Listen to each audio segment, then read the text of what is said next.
case is too complicated and complex. It will not get into the heads of the people of this country. He was alive. Government was in touch with him until 1985. It blew my mind. India is going to celebrate the life of the freedom fighter about whom we know the least. A committee has been formed to commemorate the 124th birth anniversary of Netaji Subhash Chandra Bose, headed by none other than PM Narendra Modi himself. And yet, we really do not know conclusively if Netaji actually died in a plane crash in Japan. Netaji has been the most enigmatic figure of the Indian freedom struggle. There are several theories that have always been making the rounds. And to help us make sense of this mystery, we have with us Anuj Dhar, a former journalist who is an expert on Netaji. So Anuj, what led you to investigate Netaji's life? I have a personal connect with Netaji, and it's very strange actually. My grandfather was part of the British Indian Army. Okay. I never saw my grandfather. I used to see his photographs. He was, of course, as you know, British Indian Army fought against the Subhash forces as well, and Army and IU in Japan. So my grandfather first went to Africa to fight the Germans, and then they were asked to go to Kohima and to fight Japanese. When they reached Kohima sector, which is basically known as Burma sector of war, they came to know it is not Japanese alone. They also have Indians on that side, because people on loudspeaker on the other side said, "हम आपका भाई है, हमसे क्यों लड़ते आप लोग?" Okay. So at that time, there was something like a revolt kind of a scenario. People refused to fight on the British Indian Army side. Same when we talk of, let's say, the Jallianwala Bagh episode. Yes. Yes. Our narrative is that General Dyer is the main culprit. Mm-hmm. No, Dyer is not the main culprit. Dyer was the person who ordered to fire upon our people. Mm-hmm. It was Indians who fired upon Indians. Mm-hmm. So the culprits, real Indians, were those Indians who killed their own people for the British. Mm. And the real shame comes in that these people were given pension after India became free from family lore. My grandfather's experience, and this is what I grew up hearing about. Mm-hmm. So this was clear to me from day one. So in that sense, I was interested in Netaji, slightly more than average people. I happened to come to know, of course, like everybody else, that there was a mystery about Subhash Chandra Bose's death. And there was a dispute whether or not this plane crash had taken place or not, but this is how it was. I joined the Sun Times in 2000, and by this time there was a commission of inquiry functioning into Netaji's death, Mukherjee Commission of Inquiry. Okay. And then those days, Netaji's death mystery was making some news here and there. There, when I was in Hindustan Times, my senior colleague came up with the idea of doing a proper inquiry into this matter. So this inquiry started. There was a team formed, and Anuj Dhar was a very well-known journalist. He had worked in India, he worked in England, and he was Netaji's biographer. He was somebody who had seen Subhash Bose when he was very young. So Tanshu Babu was the one who headed the inquiry, and there was a team. I was taken in because they probably came to know that I had a little bit of business in Netaji. Mm-hmm. And we started doing this inquiry, and this inquiry concluded in Hindustan Times that the plane crash story of Netaji's death, the official version of his death, is probably not correct. We concluded that he did not die in any, we were then summoned by Justice Mukherjee Commission of Inquiry to share our, whatever evidence he had, so to speak. Okay. So I was examined by Justice Manoj Kumar Mukherjee in Ahmedabad, and I was witness number 50, and witness number 48, who was examined just before me, was Pranab Mukherjee, who was then former External Affairs Minister of India. Oh, okay. So this was, of course, a big deal for me, and I thought this was my footnote in history, that, Pranab Mukherjee and I were examined the same way before the bench. Mm-hmm. And I saw Pranab Mukherjee was fumbling. And he was obviously not very much, under pressure. And I observed his body language because I was sitting and watching. There were no media there, but I was watching what he was doing. In India, of course, we have had, two theories are very well known. So Netaji did not die, he was in Russia after his death. Mm-hmm. And this was India's biggest conspiracy theory. Mm-hmm. It is people used to talk about it very open, in private talks candidly. People, journalists, politicians, professors. Now, if you know, right now these days, people like Subramaniam Swamy and General Bakshi are very open about it, very vocal about it. So India's biggest conspiracy theory has been that Netaji did not die anywhere in any plane crash. He was in Russia, and there he was put to death by Stalin and on his orders, and at Pandit Nehru's behest. If he did not die, and this is what everybody is talking about, I became distressed, and I I thought to myself, a man who has done so much for the country, that should die with such a horrendous end is absolutely heartbreaking. So and it must be something I want to establish. I want to just go beyond that point. So if he did not die in the plane crash, what happened to him? And this Russia thing is everybody's talking about. What is the evidence for it? By fluke, किस्मत से, I was able to reach somebody जिनका connection किसी ऐसे आदमी के साथ में था जो गवर्नमेंट ने बहुत हाई पोजीशन में था. Somebody who has seen the file. कि this is India's best kept secret. He was alive. Government has information. There are records, etc. But the decision is for the politician to take, and this is going to create ripples in the country. And they gave me to understand that no, plane crash story is not correct. The government is also aware of it, and the inquiry which was done previously eyewash. And I was also told, Party Huracan is Hindustan Times is basically nothing. Is basically a clash because there's much more to this story than what you people have written. Is insignificant what you have written, but there's much more which is available to the government. And then, of course, the information that he was in Russia, that is correct. Now, till such time, they were, this information was, coming in. It all made sense because it was falling into a pattern which was already known to me. Yes. The plane crash story is not correct, and he was in Russia. So, okay, it fills in the narrative that we have known of, we are aware of. But then suddenly this information came which changed my entire attitude to this entire case. This claim was made, we watched with him until 1985. This case is too complicated and complex, it will not get into the heads of the people of this country. He was alive. Now, once they said we were in touch with him, that means the government was in touch with him until 1985, it blew my mind. The mystery around what we perceive as the death of Netaji, with the committee suggesting that he was killed in Russia and with Indians believing that he was Gumnami Baba. Can you tell us a bit more about this? Of all the stories of Netaji, all the claims which have been made, only 3 stand out. So this I simplified and I would tell people, look, in last couple of years, a lot of things have become clear and things are now no longer what they used to be in 70s or 80s. Now we do know a lot of things because many documents have been released, declassified, many accounts have become available, and I also collected a lot of information. I was also able to access a lot of intelligence and other papers also, even classified ones. So the story became so clear as to give us a very clear outline.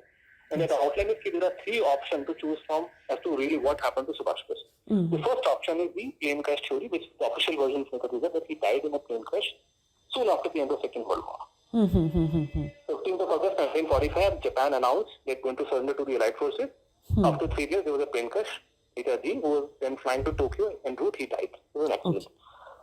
The second option, as I've already told you, that the India's #1 conspiracy theory, I got forbid this should be true, but this theory holds that Netaji did not die in any plane crash. He was in Russia after his reported death, where he was put to death by Stalin in the behest of Pandit Nehru. So Stalin died in 1953, but that means this must have happened before Stalin's death. Joseph Stalin's death, 53. So this is the second option. So, and the third option, of course, is the Gumnami Baba theory. Netaji did not die either in Pai city because of any accident, and second, he obviously did not die in Russia. He was actually in India. He had become a holy man. He was a Sadhu Baba. And he died in 1985 with natural reasons, natural causes in 1985 when he would have been 88 years old. I rule out the first option. And the second option, I agree to the extent that yes, there is evidence, as I look at it from a journalistic point of view, that Netaji was in Russia. But unfortunately, I find no evidence of he's being killed in Russia. And I find no reason why Russia should kill that man who had shot asylum on his own and he was granted asylum. And though it does not make any sense on the face of it, the whole story about Netaji being a holy man, this is the most outlandish of them all. Of course, I was not even willing to consider it till such time I got input from the government of India indirectly. But there's a third story, which is the so-called Gumnami Baba issue. This is something which has got the most going for it. And of course, I've put my money on Gumnami Baba and the third story. The Indian government is now working on a commemorative effort and a committee has been formed to celebrate his life.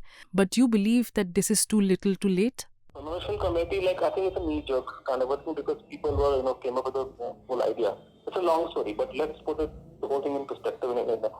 When we had this Mahatma Gandhi, 150th anniversary, the budget for it was 150 crore. And you had an international committee in which you have the Prime Minister of India, the President of India, you had ministers, you have the former Prime Ministers, you had all the Chief Ministers of the country, you had foreign delegates. And mind you, this 150 crore was not including the crores which are spent every year by Government of India in India and outside India in running hundreds of organizations in the name of Mahatma Gandhi. So you spend so many hundreds of crore rupees in promoting, a myth about Mahatma Gandhi's ahimsa, which even Government of India does not believe in, by the way. But this is, and what you're doing is you're spending peanuts on the man who actually brought us here. But then it's nothing. It's nothing. What should have been done was far bigger. In any case, my feeling, which I've been making public for quite some time, there are three things we demand from the government. 23rd of January, Netaji's birth anniversary, it should be a national holiday. As of now, it's holiday probably in one or two states. It's holiday in Bengal, where I'm right now. It is a holiday probably in Jharkhand. Recently, there have been demands that it should be called Desh Divas. Then, in Bengal, Mamta Didi said it should be Desh Nayak Divas. This is how Tagore used to call Netaji. And the Government of India came up with the idea of Parakaram Divas. It has become very clear by way of declassified documents and testimonies of different people who counted the most that India became free because of Netaji. I mean, the conventional version, the Devi Hame Azadi Bina Khalat Bina Thal, is not correct. The real reason is Subhash Bose. So that is something the Government of India must acknowledge today. और तीसरा ये कि उनको death का लेकर के जो matter है उसका सेटलमेंट हो. अभी मैं ये नहीं बोल रहा कि आप मेरी बात को मान, हम सिर्फ इतना कह रहे हैं कि उनका डेथ को लेकर के जो कंट्रोवर्सी है सेटल होनी चाहिए. So these are the three demands on which we have been raising our views everywhere openly in view of this 125th anniversary of that. Netaji's family has now demanded that all files regarding his death be made public. उसका कहने का कारण ये था कि 2012 में मेरी किताब है इंडिया's biggest cover up. और वो किताब में जितना मेरे को डॉक्यूमेंट्स मिला नेताजी की डेथ के बारे में पूरा बहुत ज्यादा, मैं I think still the best seller book I था. तो उसमें मैंने सारा डॉक्यूमेंट से पूरी थ्योरी नेताजी की डेथ की, प्लेन क्रैश वाली और Russian angle of Gumnami Baba को पूरा एक्सप्लेन किया, एविडेंस डिस्कस किया. Then I put my money on Gumnami Baba issue and but at the same time then I wrote an entire chapter on how to crack this case. एक impression था उस जमाने में कि नेताजी का परिवार सपोर्ट करता है कि वो प्लेन क्रैश में मर गए, लेकिन पब्लिक को ये नहीं पता कि नेताजी के परिवार में जितने लोग हैं उसमें से 99% का ये था कि वो प्लेन क्रैश में नहीं मरे. उनके किसी भाई बहन ने इस बात को नहीं माना, इनकी बात, उनका कोई भतीजे ने कभी इस बात को नहीं माना. सिर्फ उनके परिवार के एक या दो लोग जो कांग्रेस पार्टी से जुड़े हुए थे और जो मीडिया में बड़े मशहूर थे, उनकी मीडिया में बड़ा क्लाउड है, वो लोग ये बोलते हैं कि साहब वो तो प्लेन क्रैश में मर गए. Netaji's family, 3 people count. If at all you're going to count somebody, 3 people will count. Number 1, his elder brother Sharat Chandra Bose, who was his mentor in politics, number 1. And he was technically keeping Subhash Bose in his own home with him because Subhash Bose was not having a proper job or whatever. He was fighting for the country. So he used to live with him actually. Sharat Chandra Bose, Netaji's is the elder brother. Yes. So he is the most important person. In fact, more people, Netaji's family came that you hear or talk about, for example, Shugato Bose or Ashish Ray in London. Shugato is in the Harvard University. Chandra Kumar Bose, they all are grandsons of Sharat Chandra Bose. Most important person in Subhash Bose's family is Sharat Chandra Bose. You have his statue next to the Calcutta High Court also. He was a very eminent lawyer those times. The second person who is very important in this case is Suresh Chandra Bose, who was Netaji's other older brother. In between him and Sharat Chandra Bose. Suresh Chandra Bose, Netaji's sister. The third is Emily Schenkel, Subhash Bose's wife, in Germany. Now, all three of them were against the film festival. First one died in 1950, but when he died, before that, he made public statements, and whatever he said, in hindsight, connects to the Gumnami Baba theory. Suresh Chandra Bose he died in 1972, he was linked to Gumnami Baba. Emily Schenkel died in 1996. She was of the view that her husband was in Russia after his death and he was probably killed.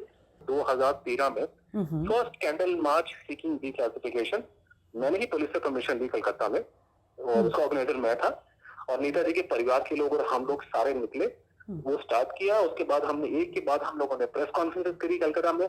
हम लोग और जगह पे lecture देने इकट्ठे हम लोग क्या करते हैं सारे के सारे, हमारे कई डिस्कशन हुए. चंद्रा कुमार बोस, मैं और था, एक दो जगह जनरल बख्शी भी हमारे साथ थे. हम लोगों ने ये सारा मोमेंटम बिल्डअप करना शुरू कर दिया. 15 में मेरे दोस्त चंद्रचूड़ घोष और मैंने मिलकर के भारत सरकार से 2010 में सूचना के अधिकार के अंतर्गत उनको हमने मजबूर किया कि वो हजारों डॉक्यूमेंट्स पब्लिक करते हैं, मतलब नेशनल आर्काइव भेजते हैं।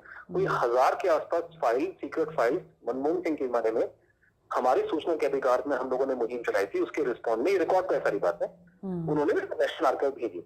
और ये फाइलें 2014 के आसपास 12 में वो नेशनल आर्काइव पहुंचती है और 14 के आसपास की पब्लिक को, आपको मालूम है कि जब कोई फाइल नेशनल आर्काइव भेजी जाती है तो एकदम से पब्लिक को नहीं दिखाई जाती, उसको प्रिजर्व किया जाता है, उसकी कैटलॉगिंग होती है, उसको फाइल रूम में रखा जाता है। तो फिर ये तो वैसे भी हजारों पन्ने थे वहां पर के। तो जब ये 2014 के आसपास ये पब्लिक डोमेन में आया तो उस समय तक मोदी जी प्रधानमंत्री बन चुके। मैं उस नेशनल आर्काइव में गया तो वहां जाकर के मैंने जब फाइलें देखी तो उसमें देखा कि गलती से कुछ ऐसी फाइलें जो नहीं रिलीज करनी चाहिए थी वो गलती से भी, देखिए कोई आदमी या सरकार हजारों पन्ने डॉक्यूमेंट डिक्लेयर करता है तो गलती से केवल ऐसी चीज निकल आती है जो नहीं निकलनी चाहिए गवर्नमेंट के हिसाब से। तो यहाँ पे वो फोटो कॉपी फाइलों की आ गई जो ओरिजिनल अभी तक अवेलेबल नहीं है। ये सुभाष बोस के परिवार को लेकर के और लोग जो लोग नेताजी में इंटरेस्टेड थे उनको लेके भारत सरकार उनकी जासूसी करवा रही थी आजादी में। और ये सन 70 के आसपास तक चला है कि किसी की लड़ाई नैरेटिव की, जिस आदमी ने आपको आजाद करवाया, जिस आदमी की वजह से आपको फ्रीडम मिली, जिस आदमी उसके नैरेटिव को छुपा करके इन्होंने उस नैरेटिव को हमारे देश के लोगों पे चेपा है, जो नैरेटिव वेस्टर्न कंट्रीज में हिट हो जाता है। Thank you, Anuj, for being with us at Earshot. This is Amrita Madhukalia signing out. Keep listening to Earshot for more interviews, exclusives, and news stories.